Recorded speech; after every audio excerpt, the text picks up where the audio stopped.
Hello friends, and welcome to The End of All Things, featuring Doom Epitaph. So, first notice, I should say, this video is going to be mostly scripted.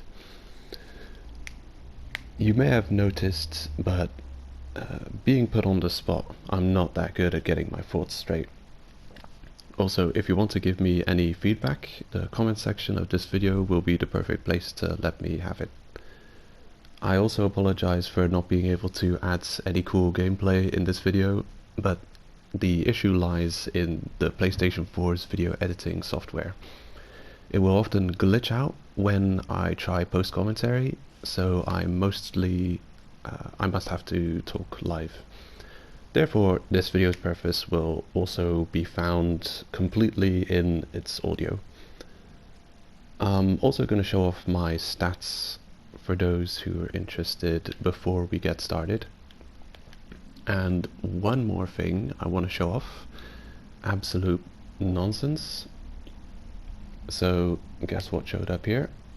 The fencing leggings blueprint, something I've been looking forward to picking up for a long time, and it never showed up, and then I wasted a bunch of death metals to get the bow done. But at this point it doesn't matter anymore because, well, I'll show off the stats first. Let's see, the other word Rolodex, my data. Here you have it. So I'm at 3,797 hours. I keep saying I'm at 3,000 hours playtime. I should probably round that up a little bit. My highest score is 140. I'm not going to mention everything, I'm just going to go over it slowly so you can see all of the stats.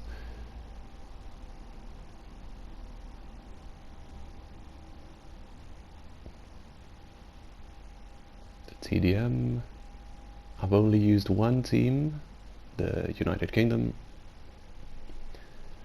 Epic episodes, that's from before they changed the TDM point system.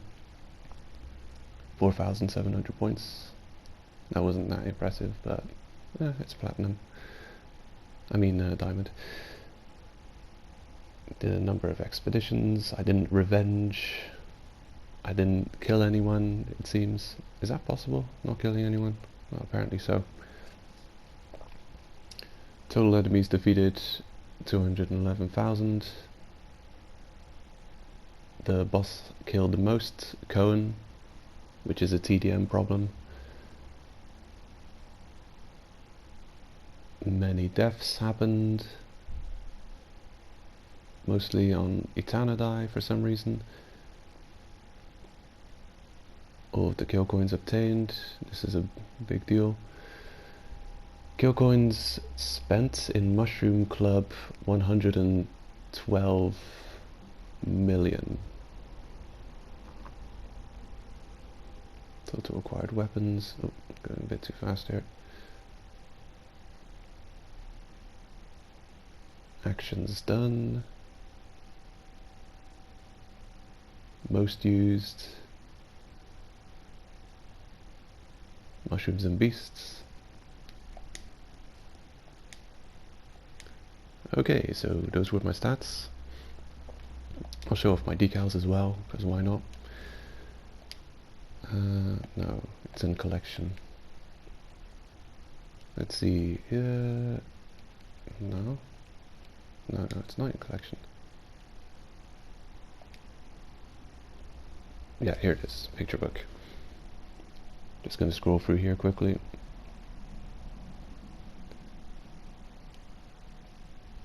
Yeah. For a minute I was seeing ghosts. I thought I had the barbell premium, but it was dumbbell premium.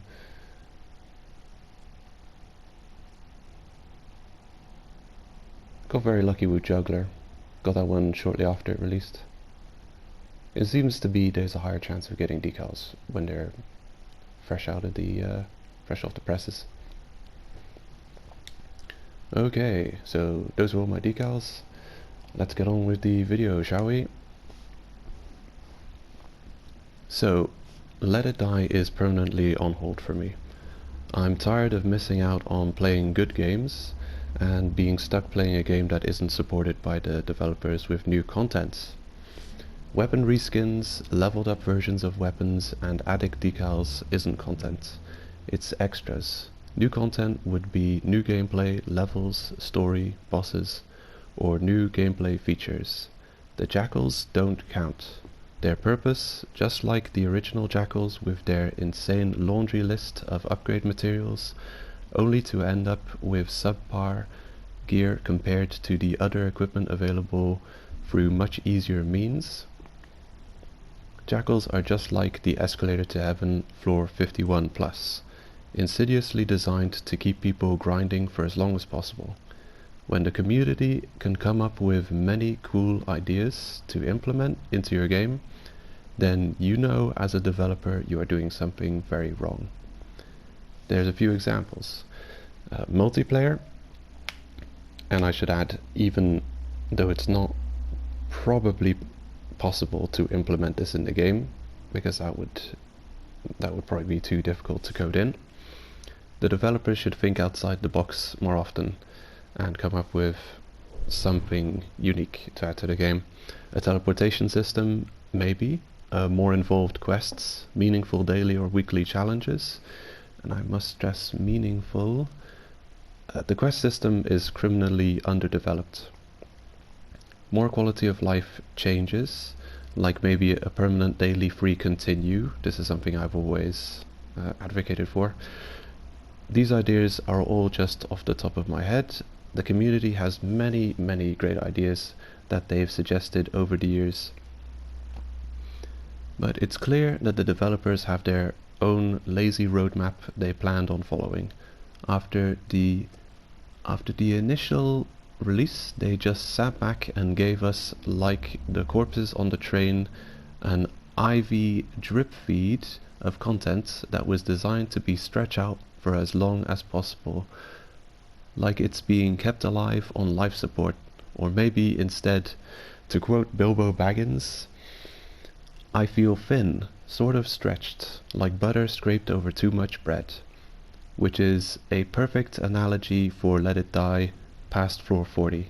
Its normal lifespan of 40 floors would have been a very great free-to-play game, but rather than dying, it carried on with its cursed existence. Normal games, even games as service, have a well-defined endgame goal.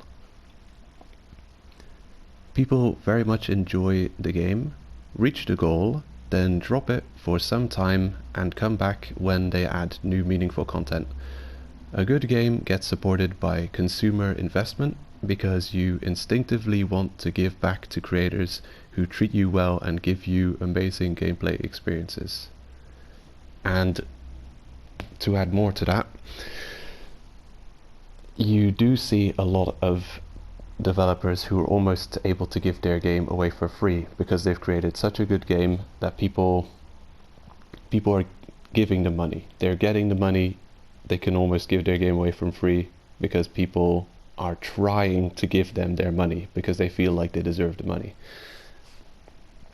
So the community has been great and optimistic about adding ideas for possible changes in the game, but the developers decided to go with an endless grind style content past floor 40. The turning point was always Battle to the Top E3 announcement. That was probably when most sane people dropped out of the game. But everyone stuck with it in the hopes of some meaningful content in the future. And by everyone, I mean the loyal fan base. And when Escalator to Heaven solidified the pay-to-win elements of the game, now this is when the game truly died in the eyes of the most loyal fans. 200 floors of increasing difficulty with a pathetic excuse for a reward at the end. Hours and hours of repetitive, unfairly balanced, uninterrupted gameplay just to squeeze more money out of the most patient and loyal fanbase.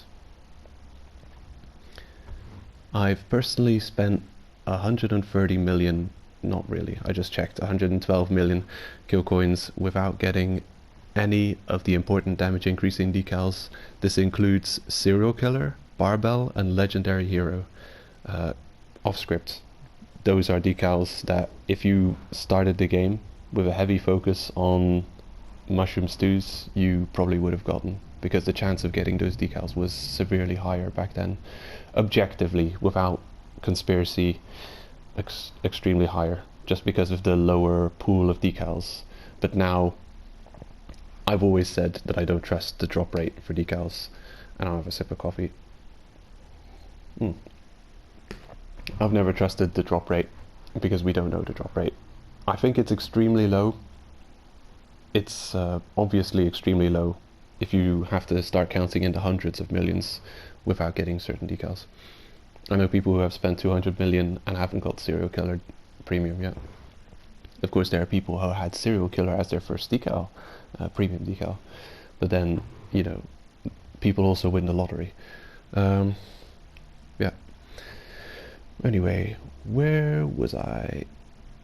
Yeah, I spent 112 million kill coins without getting any of the important damage increasing decals. I did get them. I did get one of them on my alt account, the Legendary Hero. But as I mentioned, it's like winning the lottery. The chances are just insanely low. And I add here, especially with the vast pool of new 4-star decals being added to the game. The decal system is actually a gambling simulator. The decals are far too important and have a large impact on player power. It's insane if you think about how much money some people have dropped on the game, just to make their fighters competitive. Adding the large sunk cost fallacy of the endgame, where you'll spend 10 plus hours reaching floor 130, only to get killed by Gunkanyama or Crowley because of the constantly ratcheting up health pools and damage output from the enemies. After spending all this time not finding the resources you want, you will of course spend money or death metals to continue. This isn't even the worst part about it to me. The worst thing in my opinion is the abysmal spawn rates of materials you need to upgrade your equipment, meaning you will spend runs of 10 plus hours at a time hunting for the rare materials you need and not ever finding a single one, meaning that you have wasted all that time, for it takes vast quantities of these rare materials to upgrade any of the top tier equipment. The grind is on a superhuman level, and you'll be heavily punished for not buying and using the premium currency in the endgame, as you'll need it to send back those hard-earned materials. Excuse me. Let's see. Wait a minute. I've lost track of where I am.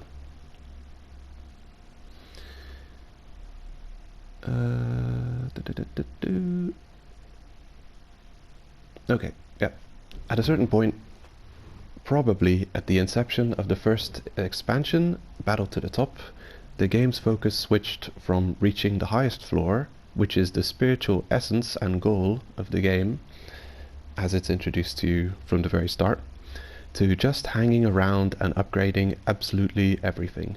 The Funshot system made it so you have a strong incentive to upgrade all equipment in the game, which is insane to think of, since most of the armor has roughly the same stats, so you're really just upgrading stuff because there's a player power aspect locked behind having all of the gear upgraded, making it feel like a necessity to reach, having your gear upgraded feel like a necessity to reach higher floors, which is in and of itself also meaningless and without real valuable reward, at least no reward in the form of new gameplay or content, just the same old levels, but enemies get tougher and tougher.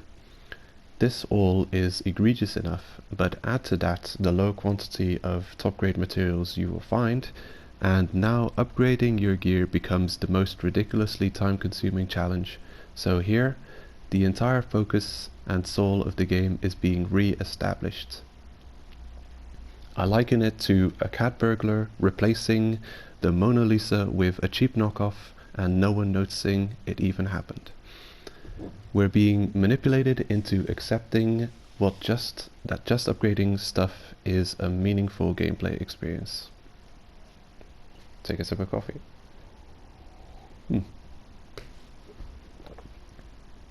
Now, this is all added into a game which started off being one extremely fair, free-to-play experience, and not pay-to-win at all.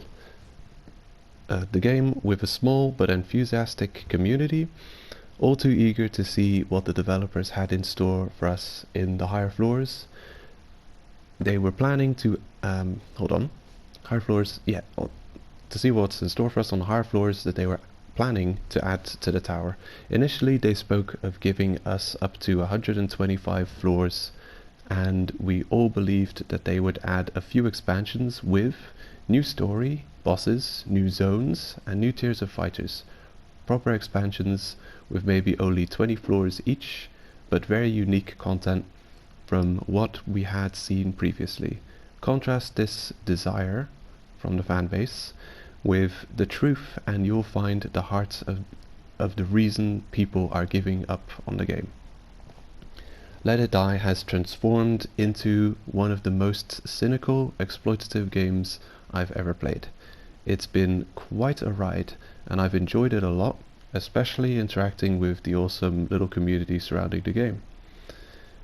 So, to a game which I would describe as full of wasted potential and the most ironically named game of all time, I bid you a fond farewell.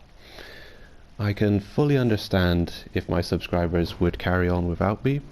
To everyone who's been so incredibly loyal, my sincerest gratitude.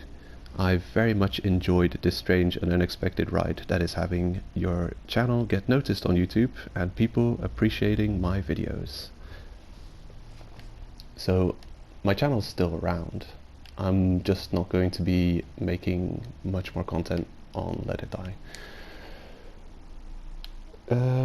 Yeah, so I don't know.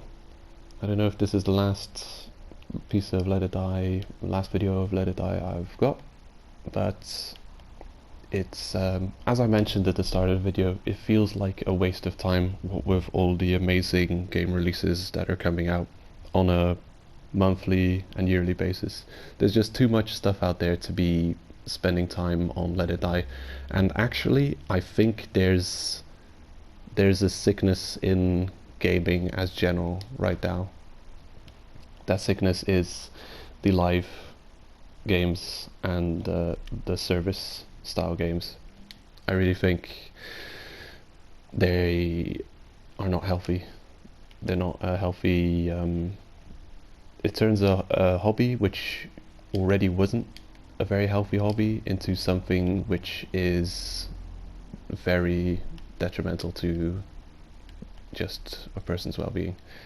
Very exploitative. Not a good thing at all. And then even worse if the game is not well supported. So that's my final thoughts. Feel free to let me know what you think in the comments, and I'll see you around. Take care. Now I have to end this video by not accidentally messing up the recording.